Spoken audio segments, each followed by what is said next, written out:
అందరికి నమస్కారం అండి. రహదారి ప్రమాదాల్లో గాయపడిన లేదా ప్రాణాలు కోల్పోయిన అలాంటి వారి కోసం సెంట్రల్ ద్వారా ఒక స్కీమ్ అనేది ఉంది, హిట్ అండ్ రన్. ఈ స్కీమ్ వచ్చేసి 2022 ఫిబ్రవరి 25న కేంద్ర రవాణా మంత్రిత్వ శాఖ ప్రవేశపెట్టడం జరిగింది.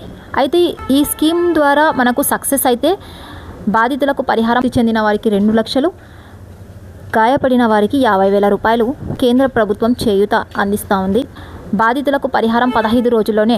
సో ఈ సమాచారం పబ్లిక్ యూజ్ అవుతుంది అనే ఉద్దేశంతో ఈ వీడియో చేయడం జరిగింది. సో ఇప్పటి వరకు మన ఉమ్మడి కర్నూలు జిల్లాలో 104 హిట్ అండ్ రన్ కేసులకు సంబంధించి నివేదిక సిద్ధం చేశారు. సెల్ఫ్ యాక్సిడెంట్స్కి ఈ స్కీమ్ అనేది వర్తించదు. కేవలం గుర్తు తెలియని వాహనం ఢీకొన్న సందర్భంలో మాత్రమే 23, 24, 25 ఈ 3 సంవత్సరాల మధ్యలో ఎన్ని యాక్సిడెంట్స్ జరిగాయి, ఎంతమంది గాయపడ్డారు, ఎంతమంది మృత్యువాత పడ్డారు ఒక్కసారి మనం 2023లో 499 మంది ప్రమాదాలకు గురయ్యారు, 268 మంది మృతి చెందారు. గాయపడిన వారు 558. 2024లో 523 ప్రమాదాలు జరిగితే 273 మంది మృతి చెందారు, 614 మంది గాయపడ్డారు, 3 మంది.